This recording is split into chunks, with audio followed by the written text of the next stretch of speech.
PCOD problem ఉన్నవారు కానీ, weight loss అవ్వాలి అనుకున్న వారు కానీ, నా ఛానల్‌ని సబ్స్క్రైబ్ చేసి, నా ఛానల్‌లో ఉన్న డైట్ వీడియోస్‌ని అయితే ఫాలో అవ్వండి. చాలా మంచి రిజల్ట్స్‌ని అయితే మీరు చూస్తారు. మనం డైట్ చేస్తున్నప్పుడు కర్రీస్ ఎలా చేసుకోవాలి అనేసి నన్ను ఒక సిస్టర్ అయితే అడిగారు కదా అండి. నేనైతే ఈ విధంగా చేస్తాను. మ్యాక్స్ ఇలా చేస్తేనే మంచి రిజల్ట్స్ అనేవి ఉంటాయండి. మనం డైరెక్ట్‌గా తీసుకునే వాటిలో మనకి ఫ్యాట్ అనేది ఎక్కువ కనిపించేదైతే మెయిన్ ఆయిల్‌లో అనేది ఎక్కువగా ఉంటుంది కదా అండి.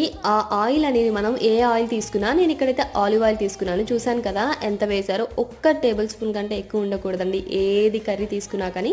ఇక్కడ నేను 200 గ్రామ్స్ మష్రూమ్ అయితే తీసుకున్నాను కదా, మంచిగా వాష్ చేసుకొని ఒక్క టేబుల్ స్పూన్ ఆయిల్ అంతా వేసుకొని, తర్వాత దాంట్లో జీలకర్ర వేశాను. మంచి అరుగుదల ఉంటుంది కదా, అలాగే మష్రూమ్స్ కట్ చేసుకొని వేసుకున్నానండి. నీట్‌గా క్లీన్ చేసుకొని, మష్రూమ్‌లో మనకి మంచిగా సెలీనియం అనేది ఉంటుంది, మంచి ప్రోటీన్ అనేది ఉంటుంది కదా అండి.